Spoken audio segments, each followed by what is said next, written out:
E aí galera, beleza? Como é que vocês estão? Meus amigos, no vídeo de hoje, se tem uma coisa que eu posso garantir é que temos muitas notícias boas para comentarmos sobre as eleições agora de outubro. Gente, o clima de desespero realmente é uma constante na campanha do Lula e ele tem vários motivos. Ele voltou a derrapar, falar coisas que não devia. Só a matéria na Veja sentando a bolacha, o pessoal inclusive relembrando algumas coisas do passado do PT. O próprio PT em si tá meio desesperado, tomando algumas ações judiciais que mostram muito desse desespero. A Globo, na verdade, o jornal O Globo, através do Merval Pereira, falando que o Lula tá tomando um risco muito complicado, muito complicado. A Veja também tá falando que tem aí institutos de pesquisa, que depois do resultado das eleições vão ficar em sérios problemas, né? Porque os resultados estão, assim, bem divergentes. E falando em pesquisas, a Quest, aquela do coração do Lula, trouxe alguns dados interessantíssimos, né? Que não apenas a queda do Lula, mas um fator aí no segundo turno e para quem irão os votos de Simone Tebet e o Ciro Gomes. Motivos para o Lula ficar desesperado. Enfim, ainda tem muitas outras coisas. Bolsonaro está subindo o tom contra Lula. Vamos comentar muito sobre isso. Já o primeiro tema do vídeo de hoje. Segundo tema, coisa importante, envolve o PT, investidores estrangeiros, o Alexandre Padilha, que é o cara do PT que tá sempre lá na XP do Benchimol, e a Marina Silva. E eu quero falar sobre isso, falar sobre o agronegócio também, falar mais algumas coisinhas. Depois quero falar de notícias positivas do nosso Brasil. E no final quero falar de Bolsonaro, Tarcísio e tretas, inclusive tretas dentro da direita, e fazer algumas reflexões que eu acho que são bem pertinentes. E já vamos começar. Olha, gente do céu. A Mônica Bergamo é um bom termômetro pra gente ver como as coisas estão. Pensa o seguinte, não é de hoje que a direita domina todos os meios digitais. E também não é de hoje que a esquerda tenta censurar a direita, tenta controlar, regulamentar. PL 2630 estava aí, né? Bem recente. Teve a CPMI das fake news. E recentemente, a gente comentou no vídeo ontem, a notícia saiu, na verdade, anteontem, foi um exclusivo, né? A Patrícia Campos Melo revela aí um estudo feito pela turma aí da Federal do Rio de Janeiro, mostrando que o algoritmo meio que, como pode dizer, né, privilegia os sites, né, os canais bolsonaristas, onde na verdade, assim, eles privilegiam quem tem mais acessos, quem tem mais views, mais likes, mais interações, mais tempo de acesso, mas não importa. Aí vejam só, a Mônica Bergamo ontem, ela tá chamando o caso de escândalo do YouTube. Eleição presidencial não é entretenimento, segue regras democráticas. Mesmo no futebol, faria sentido abrir apenas o lado do campo do Corinthians, só porque no jogo ele tem torcida maior que o Guarani, por exemplo. Você podia pegar essa mesma fala da Mônica Bergamo e botar assim, mais ou menos, né? Escândalo da TV Redonda, né? TV Planeta. Eleição presidencial não é entretenimento, segue regras democráticas. Só porque eu não gostei, né? Ela usou o tempo do Corinthians. Você vê que nas TVs, principalmente a TV Planeta e os jornais aí, tô falando da Globo, né? É só paulado em Bolsonaro o tempo todo. Não tem escândalo, não tem nada. Se o pessoal da esquerda começou a ficar desesperado com o tema, e agora, neste exato momento, é porque assim, a vitória do Lula não tá tão garantida como eles achavam. Tava surfando. Datafolha colocava o Lula lá na frente, né? Lembra o seguinte, o Merval Pereira é da Globo. Você vê que a Globo paga pela pesquisa IPEC e uma coisa assim muito estranha, né? O Merval Pereira vazou o resultado antes da hora. A Mônica Bergamo é da Folha de São Paulo. Quem chefia a questão da Datafolha. Será que a Mônica Bergamo tem informações que nós não temos? E eu pergunto isso com base, inclusive, na própria pesquisa da Datafolha, onde, acho que foi de 2, 3 semanas atrás, tinha uma pergunta que é o seguinte: dentre os entrevistados, quantas pessoas votaram em Bolsonaro no segundo turno em 2018 e quantas votaram no Haddad? Pra gente saber, né, como era a amostragem, se ela realmente mostra o desenho do Brasil. Porque você já pensou? A pesquisa da Datafolha mostra o seguinte, que 80% dos entrevistados falaram que em 2018 votaram no Haddad. Opa, então peraí. Então 80% das pessoas que a Datafolha está entrevistando são de esquerda. E quem, ainda ser muito estranho, né? Porque quem votou no Haddad agora vai votar em Bolsonaro. Ih, rapaz. Enfim, né? São perguntas e mais perguntas. E a Mônica Bergamo ainda vem, ó. Agora, né? Abro agora a página do YouTube e ele me recomenda o quê? O Pingo nos Is, da Jovem Pan. Está revoltada com a vida? Porque ninguém assiste a Mônica Bergamo. Ninguém assiste os coleguinhas dela. As pessoas, cara, tem mal o que fazer. O Lula não tem nem audiência. O Lula que não coloca ninguém na rua. Aí você vê. Mais uma vez, e é um método que eu acho que agora, sim, já tá interiorizado, né? Acho que todo mundo já conseguiu entender que não dá pra levar só na brincadeira, né? O que sai na imprensa. O Lula resolveu acionar a justiça contra privilégio do YouTube para vídeos da Jovem Pan pró-Bolsonaro. Sai a matéria, tem um estudo, Folha posta a matéria, o PT pega e judicializa. Que lindo. A ação tem como base um estudo do NetLab, da Universidade Federal do Rio de Janeiro. O algoritmo privilegia conteúdos favoráveis ao presidente. Olha como é a narrativa.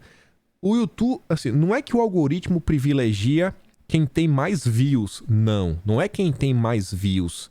O algoritmo privilegia Bolsonaro. Você vê como é descaradinho. Descaradinho, rapaz. Os termos que essa gente gosta de usar. Os advogados do petista pedem que a Google Brasil, dona do YouTube, dê explicações sobre o caso. Querem também que a empresa esclareça quais serão as medidas adotadas para fazer cessar a irregularidade. Que irregularidade, rapaz? Que irregularidade. Que irregularidade.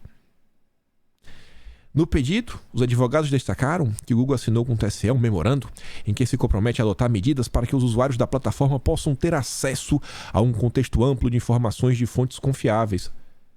Então, Jovem Pan não é confiável. E aí você para e pensa o seguinte: olha as agências de fact-checking que vai pegando uma coisinha aqui, uma coisinha lá, até o que não é mentira, eles pegam pra checar e falam: não, isso aqui é enganoso, isso aqui está fora de contexto. Eles dão um jeito de encaixar em qualquer coisa. Teve uma vez que o cara botou que... A primeira vez que eu apareci nessa, era conteúdo assim, acho que era enganoso, que era a questão do Renan saber de tudo. O Renan sabia de tudo, tava fazendo uma piada com o Renan Calheiros. Eu não falei o que o Renan sabia, mas o cara falou que era um conteúdo enganoso, que dava a entender isso, aquilo, outro.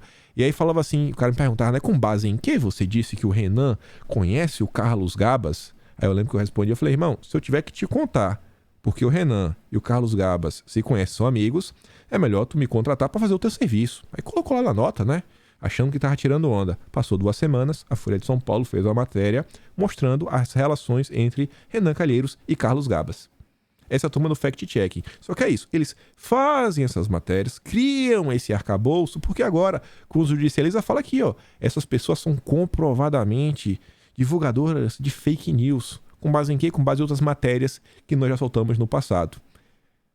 E aí que é o que tá vendo na justiça brasileira. Mas vamos continuar. Isso daqui só mostra um pouco do desespero da turma da esquerda. Agora, isso daqui é muito pior pro Lula. Muito pior porque é uma notícia que, principalmente a turma de centro, a turma mais isenta, fica assim, vai ser meio difícil votar no Lula. Lula admite repetir loteamento político de estatais que gerou o Petrolão. Ele admitiu, vai fazer de novo. Ô Lula. Olha a matéria. Na conversa na CNN, Lula tentou esquivar-se da responsabilidade pela nomeação, transferindo as responsabilidades para o conselho da Petrobras, como se os integrantes do dito conselho não fossem também indicados pelo presidente da República. É muita cara de pau.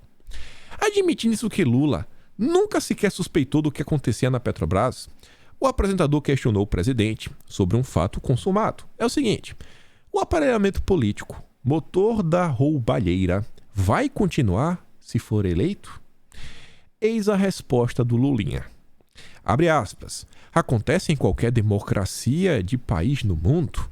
Quando você ganha uma eleição, você faz uma composição para ganhar as eleições. Eu, por exemplo, tenho 10 partidos que fazem composição comigo. Se a gente ganhar as eleições, esses partidos vão participar do governo. Faz parte da democracia. Cada pessoa que é indicada é eleita pelo conselho dessas empresas. Você não tem como fazer a não ser assim. Você não tem como fazer a não ser assim? Não, isso é mentira. Bolsonaro foi eleito e você consegue ver as indicações que Bolsonaro fez para diversos cargos, não apenas a nível de ministério, não apenas autarquias, mas também indicações no próprio judiciário. E aí, para minha surpresa, o Robson Bonin finaliza sua matéria falando: faz parte da democracia que o conjunto de partidos vencedor nas urnas divida a condução do governo nas políticas públicas, né? Não, vamos dividir aqui as políticas públicas, beleza, entre quem venceu. As ideias do vencedor, seja mais à direita, mais à esquerda, vai fazer parte aí, né, das diretrizes que vão guiar o Brasil nos próximos 4 anos. Agora, entregar diretorias técnicas de estatais e seus cofres bilionários a caciques é outra história. É outra história, Lula. O fato de Lula não ter evoluído sobre os erros na Petrobras pode lhe custar votos. Acho que a turma da isentosfera, a isentolândia, tá começando a entender, né? Só tem um caminho, 22 é 22. Tá escrito nas estrelas. Aí veja, sobre esse fato, a Yara relembra o seguinte, ó. Lula muda tom e nega ter falado em rever privatizações. Lula não quer rever privatização, né? E tá falando aí que na estatal vai dividir entre a galera. Site oficial, PT ali, né? Lula. Líder do PT aciona a TCU para barrar processo de privatização da Petrobras. Lula não sabe nem o que ele quer fazer. Mas tá lá, né? Afinal, aonde enfiar os amigos que Lula está escorando? A volta das estatizações, a obrigatória contribuição sindical, a regulação da informação e tantas outras promessas não estão apenas em seu programa, mas em sua alma raivosa e com cristalina sede de revanche. E aí veja só, será que isso aqui pega bem? Será que o Lula, que está tentando se vender como um grande democrata, um cara moderado, que quer unir o país, pacificar a nação, Lula diz que se eleito vai ocupar forças armadas com coisas mais dignas. Em encontro com cooperativas, ex-presidente falou sobre a criação do Ministério da Segurança Pública para combater o narcotráfico. Será mesmo? Será mesmo? Porque o Lula falou em rever aí, né, a política de drogas. Fico perguntando, né, o que seria mais digno aí, né, para as forças armadas. Lembrando que o Lula, uns meses atrás, falou que, dependendo dele, né, se for eleito, vai demitir uns 8 mil aí, militares que fazem parte aí do governo. Acho que isso aqui não ajuda muito o Lula não, viu, na hora de conseguir votos. E isso daqui. Eita. Toda vez que o Lula abre a boca, parece que ele perde votos. É inevitável, né, Lula? Sei como é, bicho. É difícil. O cara não consegue se conter. Escuta só. Nós precisamos então discutir como é que nós vamos criar trabalho para o povo brasileiro. Como é que nós vamos criar trabalho para as mulheres e para os homens que querem estudar, que querem trabalhar e que querem ter certeza de que vão construir famílias, vão ter casa para morar e vão viver uma vida digna. Como é que a gente vai responder isso? Então eu queria dizer para vocês que eu não sei como fazer. Não sabe? A única coisa que eu sei é que eu estou voltando a concorrer uma eleição presidencial, porque eu acho que nós temos que fazer esse país voltar a ser feliz. Eu tô concorrendo para voltar para fazer o Brasil voltar a ser feliz. Mas como é que vai gerar novos empregos? Não sei. Não sei. Não sei. Não sei. O cara quer fazer o Brasil voltar pra trilha do desenvolvimento e não sabe o que vai fazer. Não sabe. Eu acho que Bolsonaro sabe muito bem. Na verdade, Bolsonaro não precisa inventar nada. É só continuar do jeito que as coisas estão. O desemprego no Brasil caiu pra taxa recorde. A gente voltou pros patamares pré-2015. Pré-2015. Já estamos muito melhores do que no início de 2018, início de 2019, quando o Bolsonaro assumiu. Aí você vê. O Lula revelou por que ele não pisa na rua. Porque ele tá com medo de reencontrar Bolsonaro, né, em um próximo debate. Pelo menos é o que ficou parecendo. Escuta o que ele tem a falar. Não é uma coisa simples você andar na rua e alguém gritar que você é ladrão. Ô, Lula. Isso é o que mais me coloca a minha honra à flor da pele.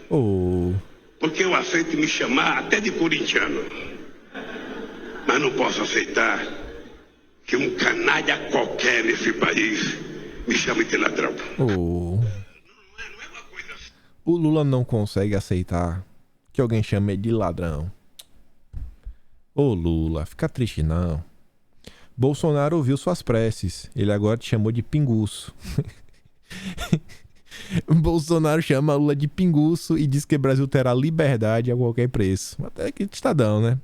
Achei interessante que, pô, não é todo dia que o Estadão publica aí, né? Uma foto de Bolsonaro seguido aí por uma multidão de pessoas. Por mais que esteja aqui num close, você consegue entender que é uma das motocicletas do presidente. Bolsonaro também afirmou que o petista é vagabundo e promotor da ideologia de gênero. Vocês discordam? E aí, olha só. Aqui começa a ficar realmente mais interessante essa questão eleitoral. Olha só. CNN. Quem anula o voto ou se abstém não tem o direito de reclamar depois. O Lula está preocupado das pessoas não irem votar nele. Como assim, pô? Tá todo mundo tão engajado. Mas tá liderando assim do jeito que ele tá preocupado. Aí você vê Folha de São Paulo, coluna da Mônica Bergamo, o mesmo tema. Só que a Mônica, com certeza, tem muito mais informações que a CNN. Campanha de Lula teme alta abstenção no primeiro turno e usará a TV para incentivar voto. Será, gente, que a campanha do Lula realmente está temendo uma abstenção? Ou eles estão com medo da narrativa, né, que vai cair por terra, que o Lula está em primeiro lugar? Ou talvez eles já estejam tentando criar uma narrativa para quando a gente tiver os resultados. Não, olha só, o Lula, ele tá na frente. O Datafolha não errou, é porque as pessoas não foram votar. E ainda vão falar o seguinte, eu já tô vendo. Não, os eleitores do Lula não foram votar com medo da violência bolsonarista. Você vai ver se eles não vão vir com essa maluquice. Que o eleitor do PT ficou com medo de votar por causa do clima que o Brasil se encontra. Até porque o PT entrou na justiça também pedindo ações para conter a violência política. Mas calma. Olha aqui agora. Essa aqui acende um alerta. Merval, cabo eleitoral do Lula, basicamente. Campanha do voto útil pode ser erro político. Ciro Gomes não gosta da campanha de Lula pelo voto útil no primeiro turno.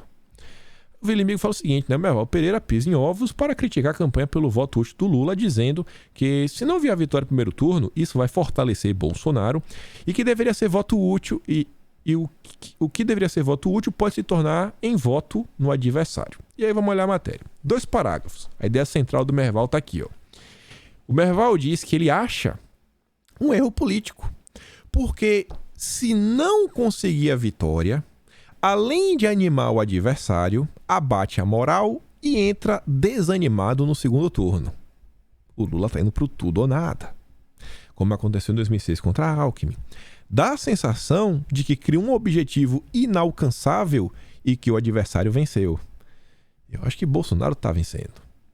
No final, olha só, não acredito que Bolsonaro tenha votos para vencer no segundo turno, mas há divergências entre as pesquisas. Merval? Né? Tem divergência entre as pesquisas, né? Tem divergência, eu sei, IPEC e Datafolha estão juntinhas, a Quest já tá meio que se saindo, né? Sai de pé de mim, fica vocês dois aqui, eu não tô recebendo da Globo. A Globo não paga pelas pesquisas da Quest, fica aí Datafolha e IPEC, afundem aí abraçadas. E todas as outras mostrando um cenário completamente diferente. Algumas dão 6 pontos, e Datafolha e IPEC, que tem maior estrutura, dão de 13 a 15 a diferença entre Lula e Bolsonaro. Na verdade, os números das pesquisas mudam a expectativa da eleição. Podem criar ambiente desfavorável a Lula se Bolsonaro chegar no segundo turno com números mais favoráveis. Né? Quer dizer que se as pesquisas estiverem erradas... Gente, vocês já imaginaram, pessoal? Se Bolsonaro não vencer no primeiro turno, como é que não vai ser o desespero dessa gente? Tentando, inclusive, falar que as pesquisas não erraram e tentar moldar uma nova narrativa. Pelo bem deles, eu realmente espero que o Bolsonaro leve no primeiro turno. Vai ser sofrível pra eles, né? Mas vai ser ainda pior se tiver um segundo turno. E aí vai ser uma humilhação gigante. O certo é que, com o aumento da tensão, Ciro Gomes ficará neutro no segundo turno, irá para Paris ou outro lugar, mas não vai apoiar Bolsonaro nem fará campanha para Lula. Olha agora, pela lógica, a lógica do Merval, o PDT é o partido de esquerda e o eleitor de Ciro deve votar em Lula. Mas pode ter uma parcela, né, que tenha ficado irritada aí com o petista e vá para Bolsonaro. É, né, Merval? Você sabe disso. E aí, olha só. Saiu a pesquisa da Quest. Só as manchetes já tem a parte mais interessante. Primeiro, a vantagem do Lula cai. Ou seja, o Lula sai caindo. O Lula sai caindo. E Bolsonaro está estável. Estável. Tá bom. Agora a informação melhor tá na outra postagem do Cláudio Dantas. Preferência por Lula no segundo turno cai entre eleitores de Ciro e Tebet. Peraí. A galera que vota no Ciro Gomes e na Simone Tebet no primeiro turno, no segundo turno, tá diminuindo a quantidade de pessoas que votariam no Lula? Então os eleitores do Ciro e da Simone Tebet estão cada vez mais indo para Bolsonaro? Quem poderia imaginar, mas é o que a gente está falando há um bom tempo. Há um bom tempo. Vai ser no primeiro turno. Vai ser, acho que no primeiro turno. Vamos lá. Essa matéria aqui saiu uns dias atrás. Eu não tinha visto. Eu vi ontem. Quem saiu no Valor Econômico, que é do Grupo Globo. É uma análise. Com ataques a Lula, Ciro leva jovens para Bolsonaro. E segundo aí o Valor, dá para no subtítulo ali embaixo, ó. Migração de voto parece mais nítida entre eleitores de 16 e 24 anos, segundo o Datafolha mais recente. Os jovens que vinham sendo apontados aí como um dos setores que Bolsonaro vinha tropeçando um pouco mais. Sabe como é jovem, né? Tem muito conhecimento das coisas. E aí parece que a estratégia do Lula saiu pela culatra. O UOL Notícias já fala o seguinte: respostas espontâneas indicam eleição será apertada. Tem mais detalhes na reportagem da Thaís Oyama. Eleições apertadas. A Elisa até diz, né? Não, peraí. Eleição apertada? Mas o Nair não é o líder das pesquisas com 171% de chance de ganhar no primeiro turno? Agora, eleição apertada? No outro dia a gente comentou uma matéria, foi no Estadão, né? Que a disputa vai ser... assim, a eleição vai ser disputada palmo a palmo. Tá bom, tá bom. E pela primeira vez, quer dizer, que eu lembro, a imprensa coloca uma foto de Lula e Bolsonaro, onde Bolsonaro tá aqui, ó, tá bonitinho, um sorrisinho aqui, faceiro dele. Já Lula tá com essa carinha aqui, rapaz, mais perdido que, sei lá, um morto muito louco, aquele filme da Sessão da Tarde. Assim, aquele olhar, né, bebeu muita água. Pesquisas abertas às urnas, muita gente vai passar vergonha. Cenários ilustrados nos levantamentos dos institutos servem a todos os gostos e destinos nessa campanha. Tem todos os cenários. Tem cenário que o Bolsonaro vence, tem cenário que o Lula vence, tem empate, assim, tem para dar, vender e emprestar. Escolha a sua favorita. E aí, veja só. Lula tem dificuldade para transferir votos aliados em Minas, o segundo maior colégio eleitoral do país. Você quer me falar que o Lula está liderando em Minas, mas o candidato dele não tem voto? Para, né? Para. A gente sabe o que está acontecendo. Equipes do Datafolha são alvo de hostilidade crescente ao fazer pesquisa eleitoral.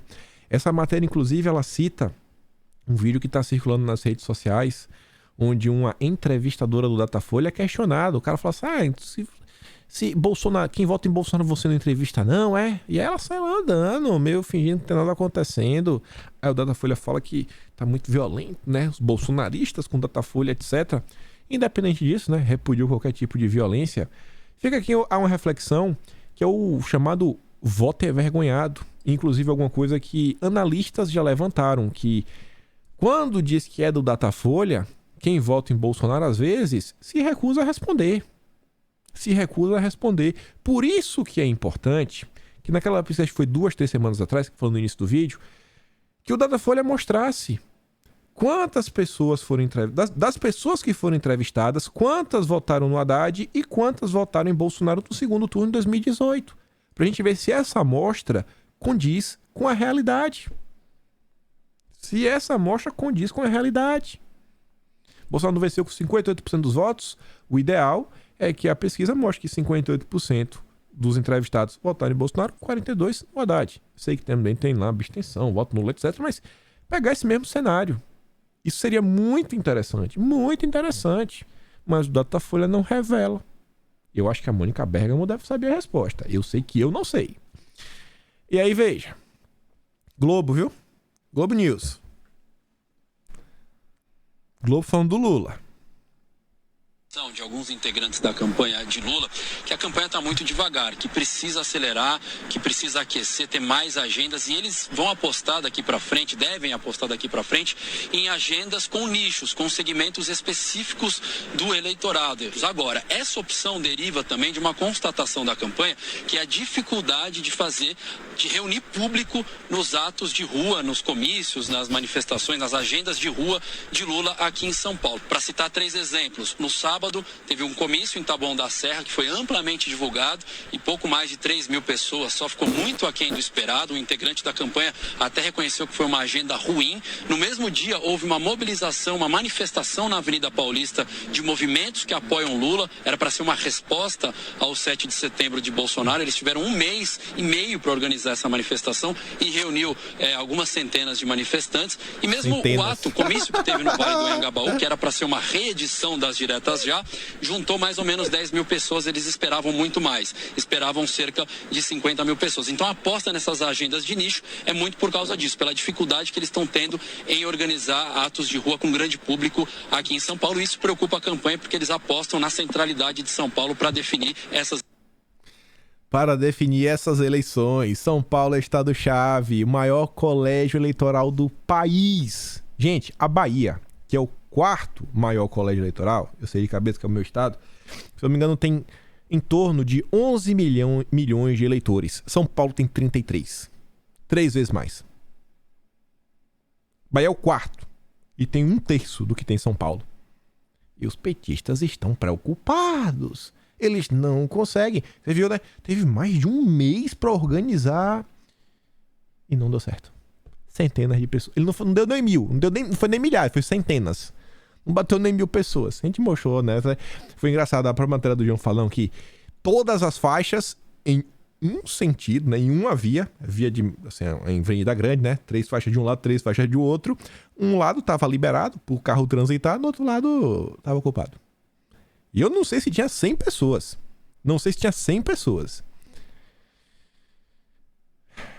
Eu acho que dia 2, petista vai entrar em desespero. Vamos continuar. Enquanto Lula está tendo dificuldades de colocar pessoas nas ruas, eu não vou colocar o vídeo. Também tem música aí, né? O Bolsonaro fica fazendo vários vídeos, tudo tem música de fundo. Aí é complicado de mostrar, né? Porque tem direito autoral. Mas enfim, aqui em Presidente Prudente, mesmo sem ver o vídeo, etc., dá pra ver que tem uma galerinha na rua, né? Tem uma galerinha. Mas isso aqui a gente vê todos os dias. O que chamou minha atenção mesmo foi isso daqui, ó. Natal, Rio Grande do Norte. Inclusive, uma postagem no Twitter da Patrícia Paula. Ela bate o print dos assuntos mais comentados do Twitter. A palavra Natal, né? Deve ser por causa de Bolsonaro, com 86 mil menções. É uma quantidade considerável. Pessoal, Nordeste. Eu tô falando pra vocês realmente acham que Bolsonaro vai fazer uma votação menor do que ele teve em 2018? Vocês acham que Bolsonaro não teve um acréscimo de pessoas que estão apoiando ele, principalmente no Nordeste? Vai surpreender e surpreender demais, mas demais. Se eu não tô enganado, em 2018, Bolsonaro ainda chegou a vencer em 5 capitais. Das 9 capitais do Nordeste, Bolsonaro venceu em 5. Acho que inclusive que ele venceu em Recife, que a esquerda domina há muito tempo. Aqui é evento à noite, também lá no Natal, no Rio Grande do Norte. Aqui é vídeo, vai passando um monte de gente assim no meio da rua. Não vale a pena vocês ir lá no Twitter de Bolsonaro, né? Quem não segue ele, segue, dá um bisu. E aí, olha só, Bolsonaro tenta atrair voto católico, ligando Lula à perseguição de padres. O problema é que o PT não consegue desmentir, né? Por quê? O presidente explora o fato de Lula evitar críticas mais contundentes a Ortega. Gente, olha só, é a chance do PT voltar ao poder, o Brasil voltar a ser a galinha dos ovos de ouro do Foro de São Paulo. Assim, o poder tá próximo do Lula, né? Ele tá disputando, mas ele prefere, parece que, perder a eleição do que condenar a perseguição aos cristãos. Prefere perder a eleição do que condenar a perseguição que os cristãos estão sofrendo na Nicarágua. No ano passado, em entrevista à imprensa internacional, Lula disse que não poderia julgar a prisão de candidatos opositores ao governo da Nicarágua. O PT chegou a publicar nota saudando a eleição de Ortega, mas depois apagou, que pegou mal, mas não pediu desculpa. Quer dizer, na verdade não criticou, né? Podia ter criticado. Aí você vê, demagogia como sempre, fazendo suas lindas colagens. 100.9 FM, igrejas da Nicarágua são classificadas como inimigas do Estado e afeta cristãos. E do outro lado, em entrevista, Lula minimiza a ditadura de Ortega na Nicarágua. Matéria que saiu no R7. Inclusive do Renato Souza, um verificadinho que adora falar mal de Bolsonaro lá no Twitter. E abaixo, Cuba, outro grande aliado do Lula. Ditadura cubana força a saída do padre superior dos jesuítas da ilha. E sobre Cuba, quando teve aquelas megas manifestações de rua contra o governo cubano em prol da liberdade, onde vários jovens foram presos, penas absurdas, alguns com mais de 20 anos de cadeia por protestar contra o regime, quando isso aconteceu, o Lula falou o seguinte, sobre Cuba. O que está acontecendo em Cuba de tão especial para falarem tanto? Houve uma passeata, inclusive viu o presidente de Cuba na passeata, conversando com as pessoas. Cuba já sofre 60 anos de bloqueio econômico dos Estados Unidos, ainda mais com a pandemia, é desumano. Lula defendeu o governo de Cuba. Lula defendeu esse governo aqui, que está forçando saída de padres. Esse é o Lula. Olha isso daqui, nível do desespero. E vai já linkar com o próximo tema. The Guardian, Jornal Internacional, Reino Unido. Bolsonaro ganhar de Lula seria desastre para a democracia. O que é democracia para essa gente? Democracia é só quando eles têm o poder nas mãos. O Balboa fala o seguinte, ganhar por vias democráticas é um desastre para a democracia. Então, para o meu povo, já ouvimos esse discurso antes. É uma eleição democrática, onde a maioria da população vai escolher o seu representante. Bolsonaro vence através de uma escolha popular democrática e isso é um desastre? Quem é o The Guardian para querer falar sobre o futuro da nossa nação? É um absurdo. E aí, olha só. Assunto sério. Conecta com os últimos vídeos. Apoio de Marina Lula foi bem recebido por investidores estrangeiros, diz o Padilha. Quais serão esses investidores estrangeiros? George Soros, a turma da BlackRock, da Vanguard, State Street, os grandes fundos de investimentos internacionais que tentam avançar com agendas, impor agendas aí via controle do mercado. A agenda ambiental, diz o Padilha, Alexandre Padilha, é o homem do Lula que roda o mercado financeiro, teve com Benchimol da XP algumas vezes. Tem sido uma das principais no diálogo que mantém com empresários e investidores de outros países. Bolsonaro fala em Brasil, fala em soberania. O PT está falando em investidores estrangeiros. Abre aspas, o anúncio da Marina nesta semana reforçou o sentimento entre todos eles. Eles enxergam o ato de apoio da Marina como a confirmação de que Lula vai ter uma agenda ambiental forte.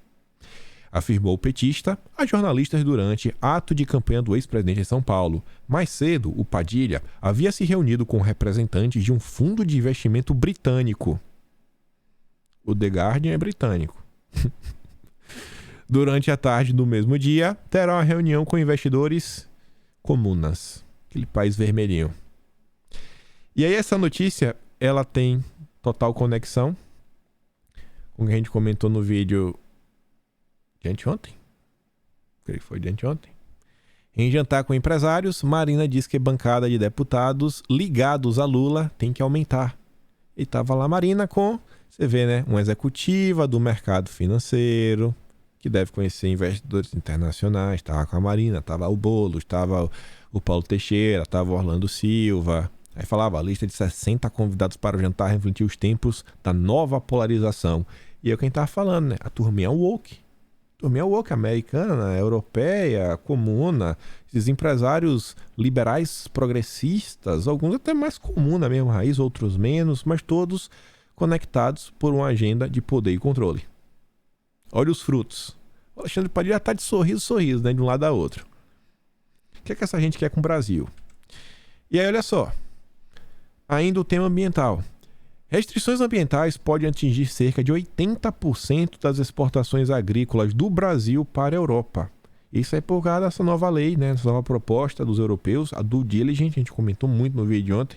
O Brasil exportou 36,5 bilhões de dólares no total para a União Europeia no ano passado, dos quais 17,9 bilhões foram de produtos agropecuários. Aí o Luiz Paulo fala, inversão. Quem deve ficar preocupado são os países que compõem o bloco europeu, pois terão que achar outro mercado para comprar alimentos com oferta e preço suficientemente bons. A produção brasileira será absorvida por outros países. Assim, eu espero. Mas, volto a falar, pessoal, olha como esse tema vem avançando, como vai sendo um tema prioritário, como vai ser tema de discussão. O Padilha, ele inclusive está sendo cotado para assumir o Ministério da Economia do governo Lula, caso o Lula for eleito. Então não é um cara qualquer, é um cara de diálogo. É a pauta que conecta Lula a setores internacionais. É o meio ambiente, é a agenda verde, a agenda SG. Turminha woke, todo mundo junto. Sobre essa situação, gostaria de falar para vocês e agradecer a vocês. Hoje, 6 da tarde, vai ter uma live aí, vou poder participar com a Cris. A Cris é uma pecuarista, pessoa aí do agro, pessoa grande dentro do agro.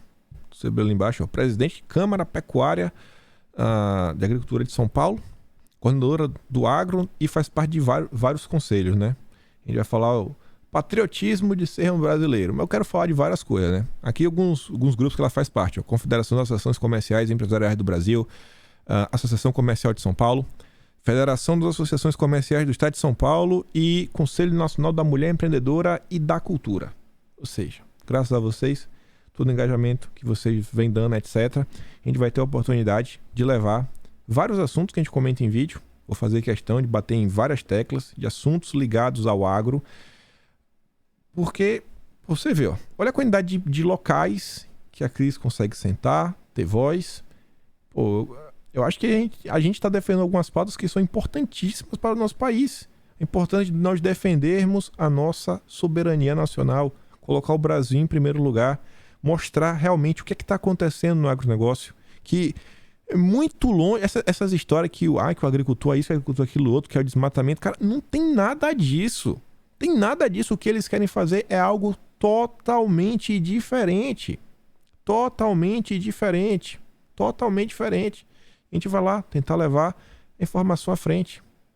Eu, assim, poder contribuir o mínimo que seja, né? Levar ideias que a gente possa agrupar. Tive a oportunidade de conversar com a Cris também. Ela me contando até como é que funciona hoje em dia algumas coisas em termos legislativos no que diz respeito ao agro. Ela tá me falando da FPA, que é a Frente Parlamentar do Agro. Lá em Brasília, né, tem várias comissões, frentes parlamentares diferentes. Uma das mais fortes em Brasília é a FPA. Inclusive é uma comissão que tem uma casa, né, uma grande mansão. Você vai lá, deve rolar, né, confusões adoidadas. Tudo diz que passa por lá, qualquer ideia, qualquer coisa. Poder conversar com pessoas que têm acesso a esse e-mail pra gente falar, cara, coloca o Brasil em primeiro lugar, pelo amor de Deus. Pelo amor de Deus, olha o que estão acontecendo. Então, só tenho a agradecer. Ela vai fazer lá no Instagram dela. Eu vou dar um jeito de salvar essa live depois, porque eu sei que nem todo mundo assiste no Instagram. Devo colocar no canal do Quinto Elemento. O link tá sempre aqui na descrição. Mas tentarei levar todos esses assuntos que nós comentamos. Ainda sobre o agro, mas já falando de dinheiro, para conectar com notícias positivas, saiu esse levantamento aqui feito pela Nexo, que é o seguinte, ó, maiores doadores das eleições de 2022. Hermílio de Moraes, aí tem as cores, né? Amarelo, doação para o MDB. Azul, PL, rosinha, o PT. Né? O Hermílio gosta muito do MDB. Já o Salim Matar, majoritariamente dono pessoal do Novo, de novo, que não tem muita diferença para mim da turma do PT, principalmente na agenda ambiental. Verde ali, PL, e tem um tiquinho ali meio, sei lá, tem um pouquinho no MDB e tem outros. Tem um cara que eu não sei quem é, esse Linden, mas você vê ali, ó, o cara da Grendene. Várias pessoas, outros, né, e o PT. Esse outros eu tenho certeza que deve ser do PSOL. PSOL, PSB, só turma da esquerda. Mas você pega ali, ó, os irmãos Moreira Salles, etc. Agora, os únicos que doaram especificamente para a campanha de Bolsonaro, não foi partido, mas para a campanha de Bolsonaro, Oscar Servi, produtor rural, e o Odílio Balbinotti, também um produtor rural. Será que isso aqui também, a gente comentou, né? Não é uma das razões deles quererem avançar tanto com essa agenda ambiental que vai criar dificuldades para os produtores? O agro, em todo o país, né? As pessoas do interior, em geral, são mais conservadoras, são mais à direita. Será que é por isso? Será que essa aqui também é uma das razões? Fica aí de reflexão. E aí vamos falar de algumas notícias positivas. E vejam só. PIB das 20 maiores economias do mundo encolhe 0,4% no segundo trimestre. Isso é positivo? Não. O positivo é a gente ver que o PIB brasileiro avança 1,2% no segundo trimestre em sua quarta alta seguida. Não é apenas uma notícia boa, é uma notícia boa em meio a um cataclisma internacional. Cataclisma. O mundo está caindo e o Brasil vem se segurando, vem se mantendo forte. Obrigado, Bolsonaro. Obrigado a toda a sua equipe. IFI eleva de 2% para 2,6% projeção para avanço do PIB em 2022. Mais uma instituição financeira revisou o PIB brasileiro para cima. E ainda fala o seguinte, ó, a instituição aponta que, mesmo com os efeitos negativos da Selic, que foi um problema mais recente aí que teve, mesmo com esse problema, os dados do segundo trimestre e o impacto sobre a renda disponível das medidas de estímulo fiscal sustentam essas perspectivas. Mesmo com alguns problemas, a gente tem certeza que o Brasil ainda vai surpreender. Ainda vai surpreender. Revisa e revisa.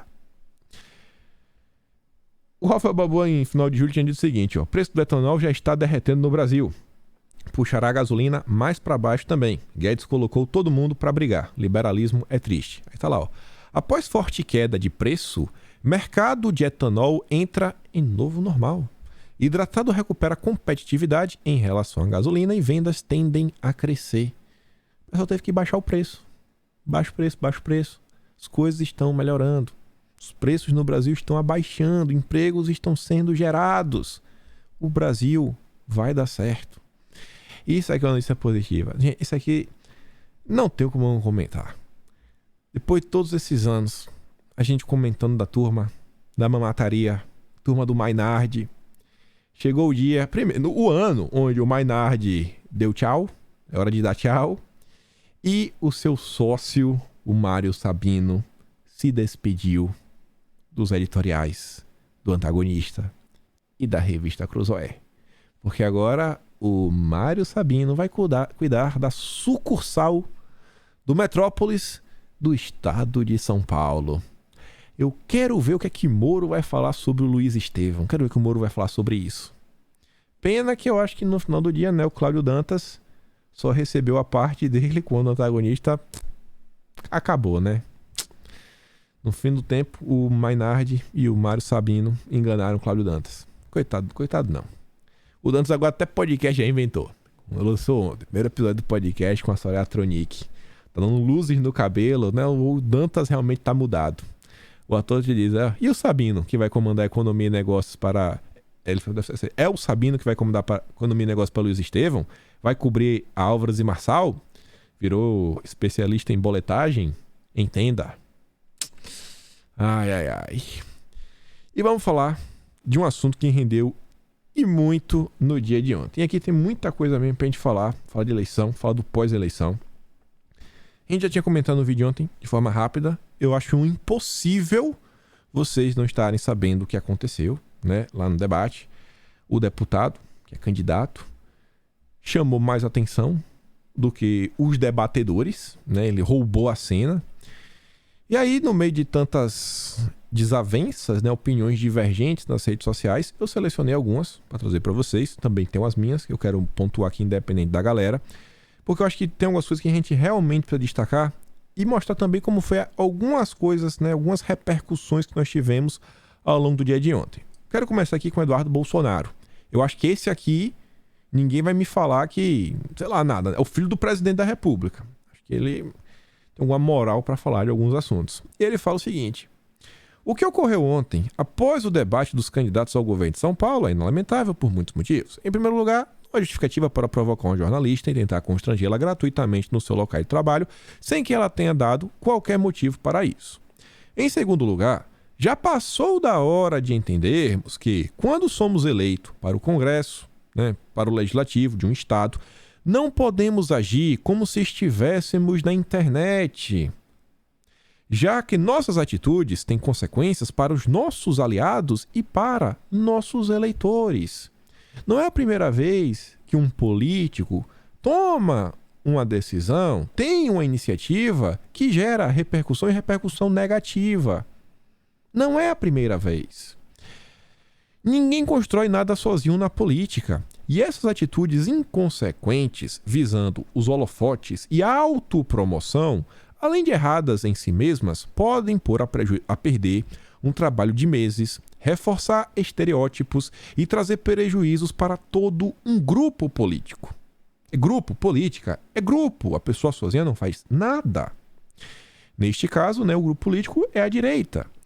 Se havia algo a ser questionado, com certeza, aquele não era o local nem o momento mais adequado. Até porque, como parlamentar, temos meios para questionar. Tem a caneta, exigir documentos e fazer uma fiscalização eficaz, capaz de sanar qualquer dúvida, sem lacradas ou mitadas. Diante disso, reitero que lamento o ocorrido de ontem e considero esse tipo de constrangimento gratuito injustificável. Também peço a todos que observem quem sabe trabalhar em equipe, se dedicar a um projeto maior do que si próprio e buscar resultados sem fazer muito barulho. Gente, o deputado, ele queria saber sobre o contrato da Vera Magalhães. Esse é um assunto de 2 anos atrás. Não tem nenhuma informação nova. Vocês aí, espero que não seja uma para vocês, mas tiveram alguns comentários na falando o seguinte: mas tem que desmascarar a mídia, tem que mostrar, tem que fazer isso. Pra quê? Mostrar pra quem? Pro convertido? Pro convertido? Estamos a 17 dias da campanha eleitoral, assim, da eleição, e vai mostrar pra quem? Será mesmo que as pessoas já não sabem quem é a Vera Magalhães? Vai mudar muita coisa? Requentar uma história de 2 anos? Vai realmente ajudar? Eu achei interessante essa matéria aqui porque a Folha de São Paulo teve um mínimo de honestidade para relembrar que o envolvido e o Eduardo Bolsonaro, eles já tinham rompido publicamente em junho do ano passado. Estamos falando, inclusive, de um patatista, da turma do Weintraub. E aí, olha só. O Demagogia, em poucas palavras, em pouquíssimas palavras, fala o seguinte, ó: independente de quem bateu e apanhou, a confusão tirou o foco do ótimo desempenho do Tarcísio no debate. Este é o ponto. Ah, mas ele não atacou. Tá, gente. A gente sabe que ele não atacou. Mas tirou o foco. Tirou o foco do que importa. Estamos a 17 dias da eleição. Tirou o foco. A imprensa ia falar sobre o debate, sobre os deslizes do Haddad, sobre como o Tarcísio, o que ele falou, deixou de falar. Mas não, olha qual foi o assunto. Ainda jogaram o Bolsonaro no meio. Acompanhante não tem que aparecer e querer protagonismo. Quem ganhou nisso foi Haddad e Rodrigo Garcia, que foram desastrosos ontem e ninguém vai lembrar. Não foi assunto as capelas do Haddad. E aí você vê, ó, em números. Google mostra como o ataque de deputado a jornalista atingiu Tarcísio. A plataforma do Google registrou crescimento de 500% nas menções ao caso relacionadas à busca com o nome do Tarcísio. O Tarcísio que está buscando outros eleitorados. Que, inclusive, o Tarcísio converter votos é converter voto para Bolsonaro. Que dificilmente o cara vai votar em Tarcísio e no Lula. Rodrigo Garcia relembra vídeo de Tarcísio com o deputado bolsonarista que atacou a jornalista Vera Magalhães. Será que realmente assim, tem como duvidar que o Haddad e o Rodrigo Garcia não tiraram vantagem do ocorrido? Mas tem gente que diz, não, mas tem que mostrar, temos que bater forte, falar duro, falar grosso. Tem quanto tempo que eu tô falando? Eu não sou dessa turma do falar duro. Quer me chamar de covarde? Chama aí. E eu acho que eu vim acertando, né? Que o posicionamento, esse tipo de posicionamento não tem a tendência de dar errada. Tem uma tendência de dar errado. Não é a primeira vez que isso acontece. O Vanguardian fala o seguinte, ó. Ao longo de 4 anos, o governo, tá falando de Bolsonaro, trabalhou em mais de 70 medidas voltadas à mulher. E a empresa tá batendo em Bolsonaro na questão da mulher, tá assim, tentando criar o caos. O caos. O que a mídia repercute hoje não condiz com a atuação do governo Bolsonaro. O momento é importante e necessita de menos lacração woke. Eu até gostei, olha pro Vanguardian. Olha essas 3 matérias para falar sobre outra coisa. Diante dessa treta, tivemos posicionamentos diferentes dentro da direita. Olha o que foi veiculado na imprensa. E tenta pensar não com sua mente que conhece Bolsonaro, que acompanha ele, que sabe como a mídia é suja. Tenta pensar nisso daqui com o eleitor do centro, o isentão. O cara que, sei lá, vota no Ciro Gomes no primeiro turno e no segundo turno vai votar em Bolsonaro. O eleitor da Simone Tebet. Pensa ele lê o seguinte: reações a ataque contra Vera Magalhães racham redes bolsonaristas. Perfis mais radicais defendem deputado que intimidou jornalista e reclamam de Tarcísio e Eduardo Bolsonaro por condenar os insultos.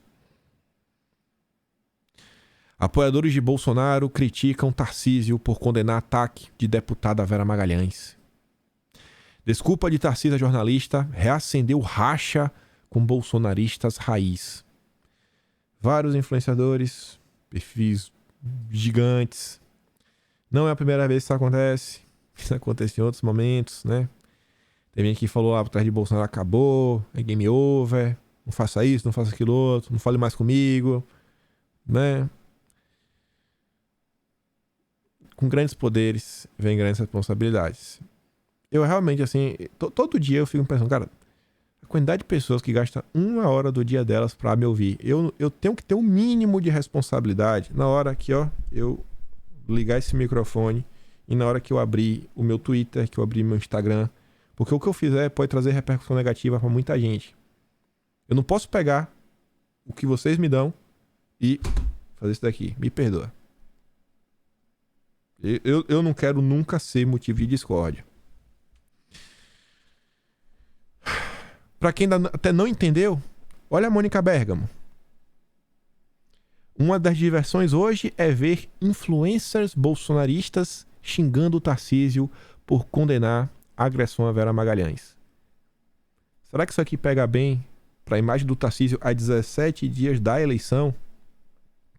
Eu já falei em vídeo várias vezes que eu tenho inúmeras discussões do Tarcísio. Já falei em vídeo. Já falei do Kassab. Já falei de algumas escolhas que ele fez. Não, já falei que eu não acho o Tarcísio um conservador. Mas eu tô aqui, ó, na Austrália, que faz parte do planeta chamado Terra. Eu estou na realidade. E a realidade é Tarcísio e Haddad. Tarcísio e Haddad. Ah, eu sei, o Tarcísio não é perfeito não, irmão. Mas eu não quero o Haddad de jeito nenhum. Não conta comigo pra eleger o PT pra nenhum cargo. Nenhum. Zero. Zero. Zero.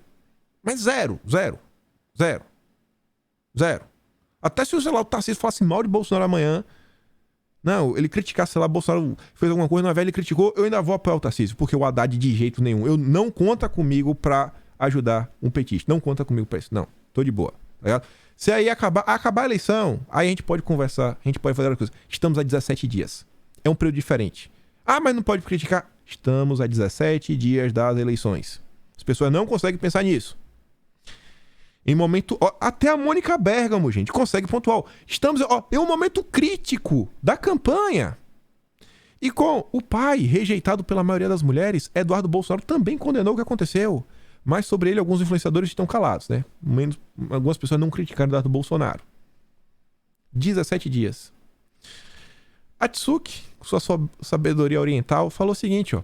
É incrível como os mesmos de sempre do acabou, Já era, são os mesmos. Mas eu que sou chata. Sou mesmo. Quando eu defendo e gosto de alguém é pra valer. E uma dessas poucas pessoas hoje em dia é Bolsonaro. Tá pontuando aí a galera, né? Que fica lá na rede social. Ah, porque é isso, aquilo. Gente falando, eu não vou votar mais em Tarcísio. Eu vou ter que votar na Haddad, é? Ah, porque eu não gostei do jeito que o Tarcísio fez. Eu não gostei que ele pediu desculpa para Magalhães. Ele se vendeu. É um tucano petit. E eu vou votar na Haddad, pelo amor de Deus. Pelo amor de Deus, gente. O que vocês têm na cabeça? Se eu vou me decepcionar, só o tempo dirá. Até lá, qualquer um que tentar atrapalhar esse homem não terá minha simpatia e muito menos minha confiança. Não entre no meio do caminho de Bolsonaro. Pelo amor de Deus. Não vire meu inimigo. Não atrapalhe Bolsonaro. Eu não vou nem ficar... Se você entrar no meio comigo, você virou meu inimigo. Não, você virou meu inimigo. Tá, Bolsonaro, que você atrapalhou. Eu não gosto de você. Não gosto. E aí, minhas ponderações, eu falei muita coisa. Em primeiro lugar, é óbvio, mas tem que repetir. O mundo é injusto. Sim, o mundo é injusto. O mundo é injusto. Por que eu tô falando isso? O deputado ele não agrediu a Vera Magalhães. Sim, eu sei. Ah, o que a imprensa tá fazendo errado. Sim, eu sei. Essa é a realidade. Vocês não estão vendo o que está acontecendo desde 2019? Na verdade, vocês não estão vendo o que está acontecendo contra Bolsonaro desde 2016, que a imprensa mente sobre ele todos os dias. Vamos encarar a realidade? Vamos encarar a realidade que a imprensa é baixa, que ela vai usar qualquer situação para tirar proveito? O mundo é injusto. O mundo é injusto. É assim que as coisas são. Infelizmente, o mundo é injusto. Não é do jeito que a gente quer. Segundo, realidade versus teoria. A partir do momento que a gente sabe que o mundo é injusto, vamos lidar com a realidade. Qual é a realidade? A imprensa, ela vai distorcer. Sempre que possível, ela vai distorcer. Não adianta a gente querer vir apenas com a teoria bonita, sensacional, porque a realidade se impõe. Sempre vai se impor. E quando você olha o resultado real, não o teórico, o real, não foi bom o que aconteceu. Decepção versus decisão. Tem a gente que... Estou decepcionado com o Tarcísio? Estou decepcionado? Isso aqui... Tá, vai fazer o quê? Votar no Haddad? Vai apoiar o Haddad? Vai deixar de apoiar o candidato de Bolsonaro no maior colégio eleitoral do país, que o crescimento do Tarcísio significa um crescimento de Bolsonaro? Onde as pessoas estão com a cabeça? Onde as pessoas estão com a cabeça? Onde está a maturidade? Olha o poder que um governador tem. Olha o que o João Dória fez durante a pandemia. Pelo amor de Deus.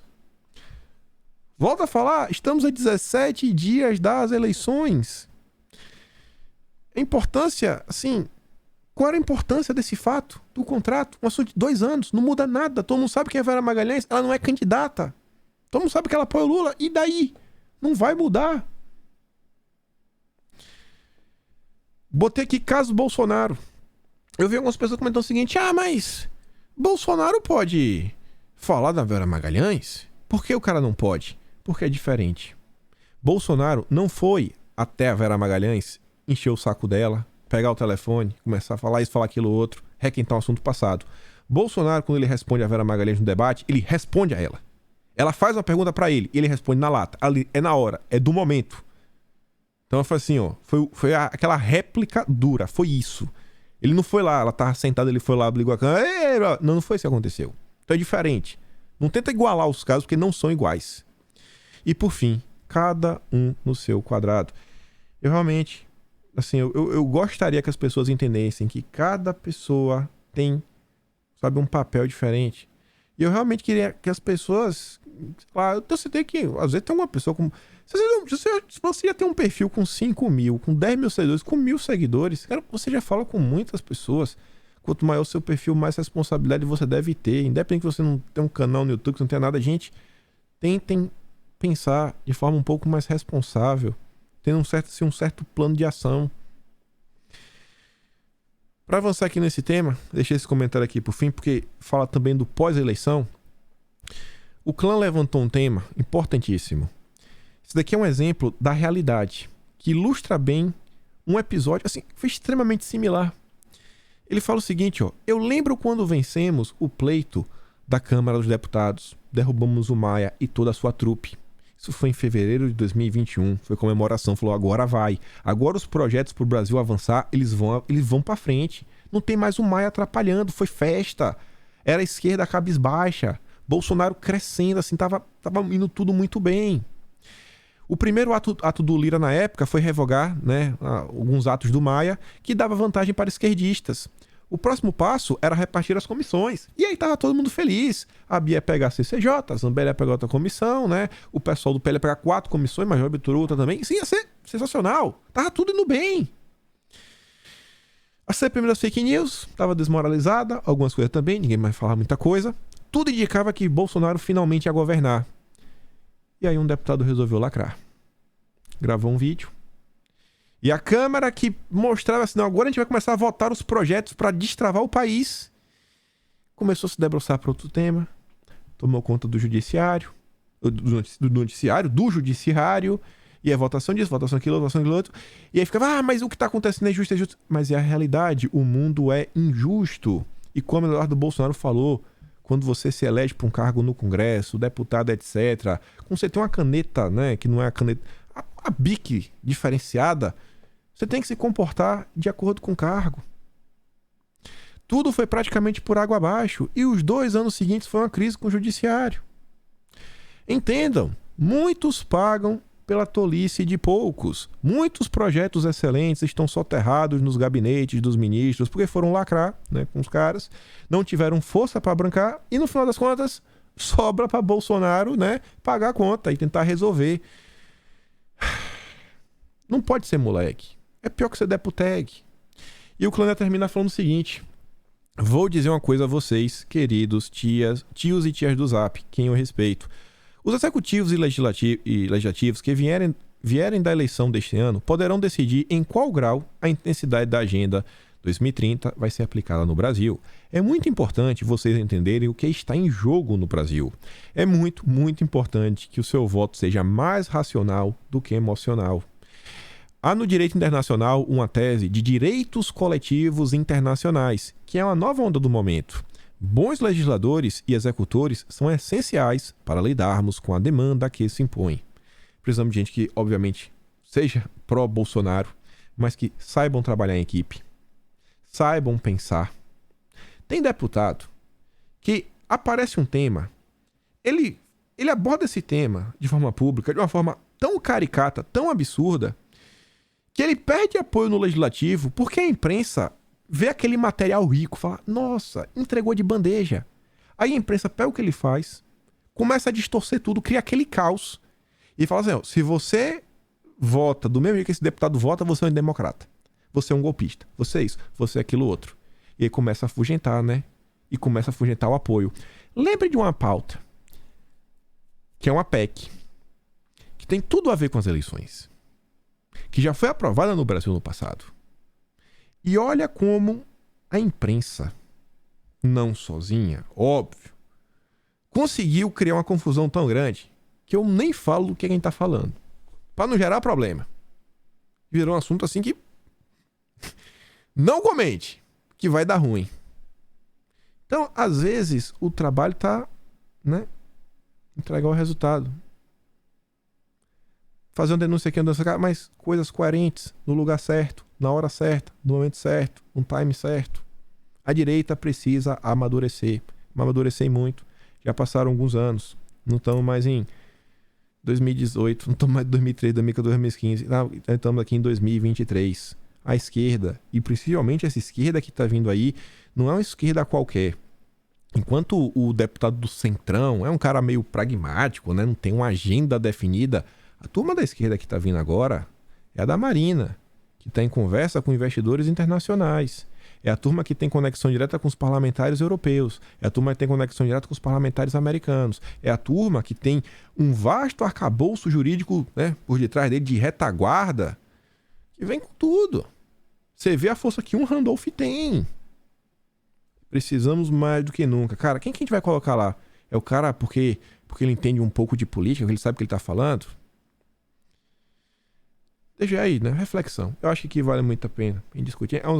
Até 3 dias seguidos a gente tá discutindo isso daí, né? Mas acho que é bom. A gente vai trazendo mais elementos, né? E aumentando o pensamento, né? Criando essa metanarrativa em torno do tema. Enfim. Fico por aqui. Vá lá no Telegram. Pega os vídeos do Lula. Lembra de trazer aquele votinho maroto para Bolsonaro. Conversar com o seu amigo que ainda tá indeciso. E a gente se vê amanhã. Aquele grande beijo. Abraço. Tamo juntos. Valeu, meus amigos. Fui.